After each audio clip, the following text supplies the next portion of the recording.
बोलो जयकारा बोल मेरे श्री गुरु महाराज की जय। श्री अमर ज्योति दर्शन शरणागति। आप रायपुर में थे।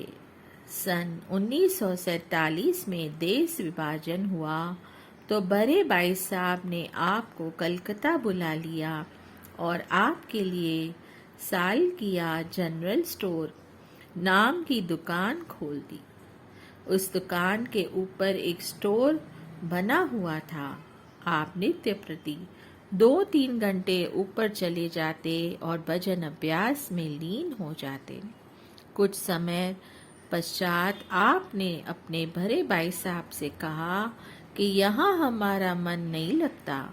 आपके हृदय में शरणागत होने की लगन लगी हुई थी, किंतु घर में सबसे छोटे होने के कारण सब आपसे अत्यधिक स्नेह करते थे।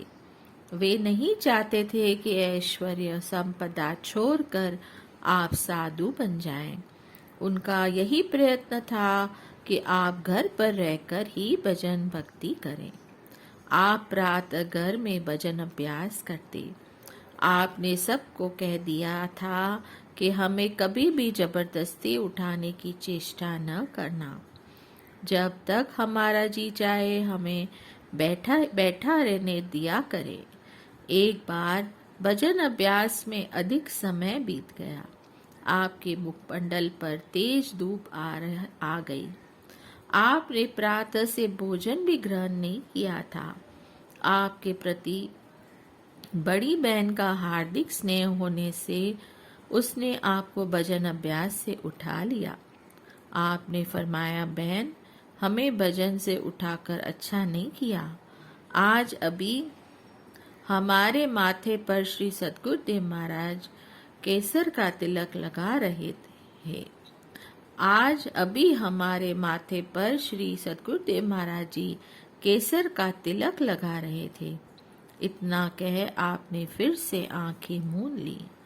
ध्यान अवस्था में ही आप विनय करने लगे कि भगवान, मेरी परीक्षा न लो। प्रतीक्षा तो समाप्त कर शीघ्र अपने चरणों की सेवा में स्थायी निवास दो। पहले भी आप अधिकतम समय श्री आनंदपुर में ही व्यतीत करते थे। वह दिन आ गया जब श्री तृतीय पातशाही जी महाराज जी ने आपके स्थायी रूप से रहने की विनय स्वीकार कर ली। आपने घर में सबको अपना निर्णय सुना दिया कि हमें श्री आनंदपुर की सेवा ही अपनी पूंजी, निजी जायदाद, निजी घर प्रतीत होता है। हमारा दृढ़ निश्चय एवं दृढ़ संकल्प यही है कि श्री चरणों में स्थायी शरणागति प्राप्त करें।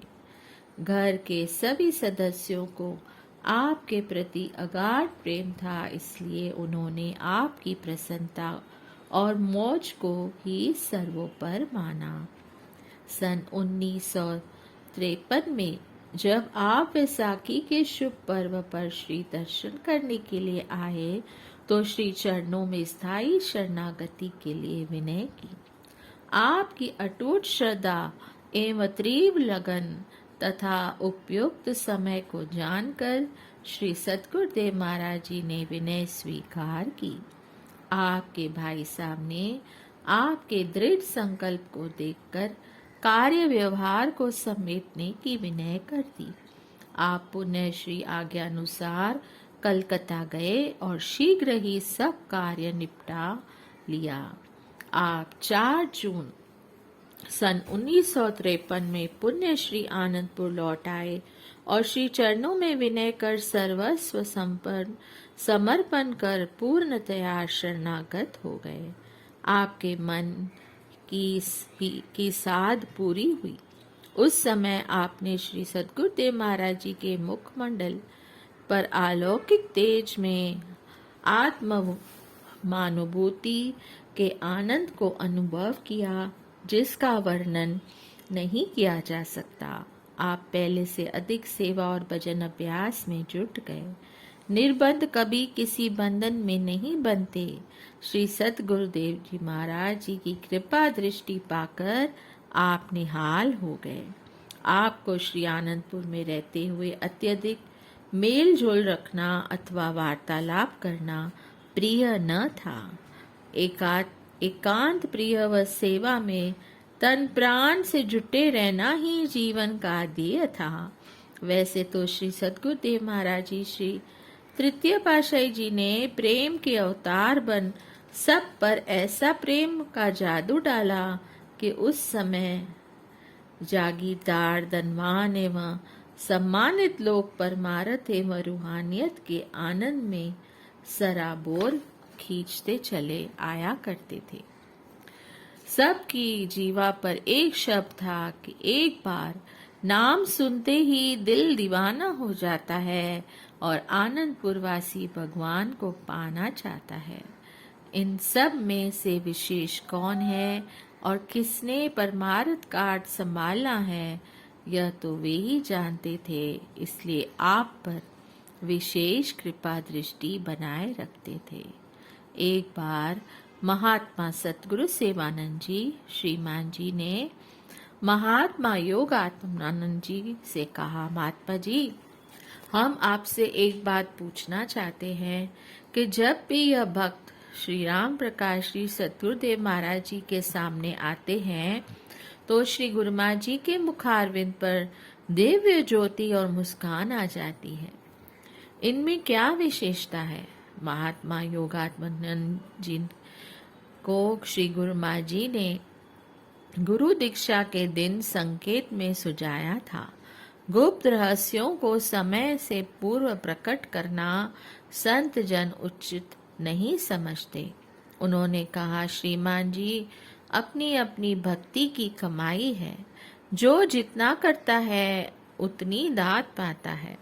यह श्री गुरुमा जी स्वयं ही जाने। श्रीमान जी ने कहा, मेरा अनुभव तो यह कहता है कि मौज में जब आज गाए गए कतरे से दरिया कर दिया। महात्मा जी ने कहा, नूरे हक को नूर हक में मिला लिया। श्रीमान जी, महापुरुषों के रहस्य एवं लीला तो स्वयं महापुरुष ही जानते हैं। तब महात्मा जी ने यह वार्ता श्री चरणों में विनय कर दी। श्री सतगुरुदेव महाराज जी ने फरमाया, महात्मा जी, आपने ठीक ही उत्तर दिया। हमने क्या देना है?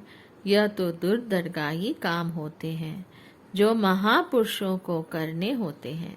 महात्मा जी ने दंडवत प्रणाम कर श्री छवि को निहारा तो उस समय श्री सतगुरुदेव महाराज जी के मुखमंडल पर अलौकिक दीप्ति थी। आप जब घर से श्री आनंदपुर सेवा के लिए आते तो श्री चरणों में सेवा का लाभ उठाते। उस अवर्णनीय आनंद का भाई साहब को वर्णन करते हुए भावुक हो जाते। सन 1950 में श्री तृतीय पातशाही जी महाराज और काशीपुर के मध्य स्थित रोशनपुर में पधारे। स्टेशन में से 2 मील की दूरी पर घने वन एकांत शांत स्थान को उपयुक्त जानकर सेवकों को स्थान खरीदने की आज्ञा दी। इस धरती की पुकार सेवा का उदाहरण प्रस्तुत करने के लिए हुई। अगस्त 1950 में श्री सद्गुरुदेव जी ने यहाँ कृपा फरमाई। आप भक्त वेश में महात्मा सत विचारानंद जी तथा अन्य महात्मा जन जी व भक्त जन सेवा के लिए साथ गए। वहां दिन रात सभी घने वन को साफ करने में जुटे हुए थे। कंटीली झाड़ियों की खरोंचों से कई बार रक्त भी बहता, परंतु प्रभु प्रेम में किसी को कुछ भी प्रतीत न होता। एक दिन गर्मी और थकावट के कारण जब महात्मा व भक्त जन विश्राम कर रहे थे, नौकर काम पर लगे थे। अत्यधिक कंटीली झाड़ी को छोड़कर वे आगे बढ़ गए। श्री सद्गुरुदेव जी ने वहां आकर देखा कि कंटीली झाड़ी को छोड़ दिया गया है। श्री वचन हुए कि जब तक स्वयं कांटों में हाथ नहीं डालोगे तो औरों से क्या सेवा करवाओगे। श्री वचनों को सुनते ही सब में नव उत्साह बढ़ गया। फिर तो न दिन भर कोई गर्मी लगती, न ही थकान का कोई परवाह होती। महात्मा जनों का कथन है कि उस दिन से उन्होंने कुर्ते पहनने भी छोड़ दिए और सेवा में जुट गए। सामने श्री दर्शन और तन से श्री सेवा करने का जो आनंद मिला वह वर्णनातीत है। आपने इस श्री वचन को गांठ बांध लिया कि स्वयं कांटों में हाथ नहीं डालोगे तो औरों से क्या सेवा करवाओगे। इस प्रकार आप शरणागति से पूर्व एवं शरणागति के पश्चात श्री आज्ञा व प्रेम में दृढ़ रहे। गुरु सेवा ही गुरु भक्ति है और सतगुरु प्रसन्नता व कृपा पाने का सर्वोत्तम साधन है। इसी सिद्धांत को अपना ध्येय व जीवन बना लिया। बोलिए जयकारा। बोल मेरे श्री गुरु महाराज की जय। जय सच्चिदानंद।